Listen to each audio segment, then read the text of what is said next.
প্রিয় ভাই ও বোনেরা, এই ভিডিওটা যারা দেখবেন, উনি একজন প্রতিবন্ধী মানুষ। ওনার একটা পেজ আছে মুন্না শেখ, আর এটা পেজের নাম কি? প্রতিবন্ধী অফিসিয়াল গ্রুপ। এই দুইটা পেজের মধ্যে একটা পেজে কন্টেন্ট মনিটর পেয়েছে, কিন্তু ওর ভাগ্য খারাপ। ওর যে মোবাইলটা দিয়ে ভিডিও করতো, যে মোবাইলটা দিয়ে করতো মানুষের ছবি উঠাইতো, এই মোবাইলটা ছিনতাইকারীরা নিয়ে গেছে। আমরা আশা করি যদি এমন কোনো হৃদয়বান ব্যক্তি থাকেন, ওনাকে যদি একটা মোবাইল গিফট করেন অথবা আর্থিক সহায়তা করেন, উনি একটা মোবাইল কিনা ওনার পেজটা চালাইতে পারবে। মুন্না ভাই, আপনার মোবাইলটা কীভাবে হারাইছে? মোবাইলটা হঠাৎ করে এই চিন্তার বান্ডনে পড়লাম। আপনি একজন প্রতিবন্ধী, আপনার কাছ থেকে মোবাইল ছিনতাই করে নেয় কিভাবে? প্রতিবন্ধী হয়েছি বলে যারা চিন্তাই করে নিল। যদি মানুষের ভিতরে যদি বিবেক না থাকে, যদি আবেগ না থাকে, যদি না থাকে, তাহলে তো এরা মানুষ না। তার মানে আপনি বলতে চাইছেন ওই মানুষের কোনো বিবেক নাই? না, মানুষের কোনো বিবেক নাই। আপনি একজন প্রতিবন্ধী মানুষ, আপনি মানুষের সাথে নিজে স্বয়নে দেখেও আমার সাথে শয়তানি মাধ্যমে ও মোবাইলটা কিভাবে নিল।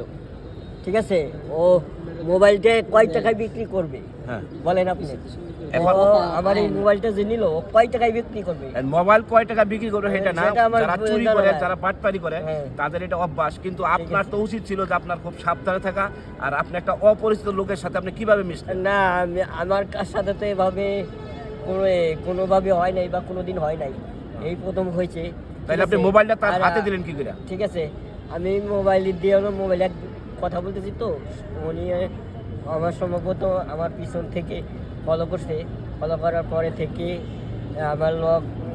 আমার কাছ থেকে মোবাইলটা নিয়ে বললো, ভাই তোমার মোবাইলটা তো ভালো, আমার কাছে ভালো লাগছে, মোবাইলটা 2 দিনের জন্য চালাইতে দিবা। আমি আবার মনে করছি কি, আমি আবার সাথে নির্ভর বললাম, আপনি মোবাইল 2 দিনের জন্য নেবেন, তাহলে নেন কে, চালাবেন যখন তো ভালো লাগছে নেন কে। আমি তার মানে আপনি এত সরল সোজা লোক, উনি বলছে যে মোবাইল 2 দিনের জন্য চালাবো, আপনি 2 দিনে দিয়ে দিয়েছেন। হ্যাঁ, আমি মুখটা কইছি আপনি নেন কে। আমি তো জানি না যে উনি সত্যি নিয়ে আপনি একটা অপরিচিত লোক, চিনেন না, জানেন না, তাকে মোবাইলটা কি বিশ্বাসে দিলেন?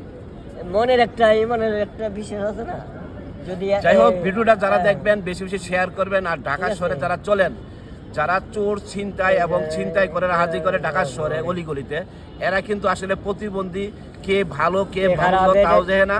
উনি একজন প্রতিবন্ধী মানুষ, হাঁটতে পারে না, চলতে পারে না, তারপরেও তার কাছ থেকে বাটপারি করে, সিটারি করে তার মোবাইলটা নিয়ে গেছে। যারা চুরি করে, যারা ছিনতাই করে, তাদের ভিতরে ব্রেনের কোনো অন্তরাই, ব্রেনের অলিগলিতে ব্রেন থাকে, মাথার ভিতরে ব্রেনের পাহাড় তুলে বেড়ায়। ঠিক আছে, কিভাবে আপনার কাছ থেকে যে কোনো জিনিস নেবে আপনি টের পাবেন না। যেরকম আমার কাছ থেকে আমার মোবাইলটা নিছে, ঠিক আছে, যাক আমার কাছ থেকে আমার মোবাইল নিছে, আমার কোনো দুঃখ নাই। আর যে স্বয়ং আল্লাহ দেখছে, ঠিক আছে, আমি তো কোনো পাপ করি নাই, বা তার সরল সোজা মনে তার কাছে বিশ্বাস করে ফোনটা দিছিলাম। তার ভিতরে যদি ইমান থাকতো তাহলে 1 মিনিট না, আধা ঘন্টার ভিতরে আমার মোবাইলটা শয়তানি করে দিয়ে দিত। যেমন ধরেন ভিডিওর মধ্যে আমি দেখি মানবিক কাজগুলো, যে এরকম ভিডিও বানায়, মানুষের পরীক্ষা করে, মন পরীক্ষা করে। তার মানে কি আপনি কি মনে করছিলেন যে ওই বেটা কি আপনার সাথে ভিডিও করতেছে? না, আপনি সরল সোজা ভাবে আপনাকে কোনো টাকার লোভ দেখাইছিল? না, টাকার লোভ দেখাই নাই। ধরেন না, ওই জায়গায় যেমন ধরেন মন পরীক্ষা করে মানুষের, এরকম আপনি মন পরীক্ষা করছেন? হ্যাঁ, আমি এইভাবে মনে করছি। আপনি মনটা সরল সোজা এইভাবে ওই মোবাইলটা তার দিয়ে দিয়েছিলেন, মোবাইলটা নিয়ে চলে গেছে। আপনার ওই মোবাইলটা কি রেজিস্ট্রেশন করা ছিল? মোবাইলটা নাম্বার নাই, আমার রিসিপ্ট কার্ড ছিল, মোবাইলটা রিসিপ্ট দিছিল না? এটা কিনছিলাম আমি সেকেন্ড হ্যান্ড, ঠিক আছে, সেকেন্ড হ্যান্ড কিনছিলাম মোবাইল। যাই হোক, ভিডিওটা যারা দেখবেন একটু শেয়ার করবেন, কমেন্ট করবেন, আর সতর্কভাবে থাকবেন। আপনার পেজের নামটা কি? আমার পেজে যেটা মনিটেশন আছে সেটা হলো প্রতিবন্ধী অফিসিয়াল গ্রুপ, ঠিক আছে। যেটা মনিটেশন আছে এটা হচ্ছে প্রতিবন্ধী অফিসিয়াল গ্রুপ। আর আরেকটা আছে ব্যক্তিগত আইডি, মুন্না শেখ, ঠিক আছে।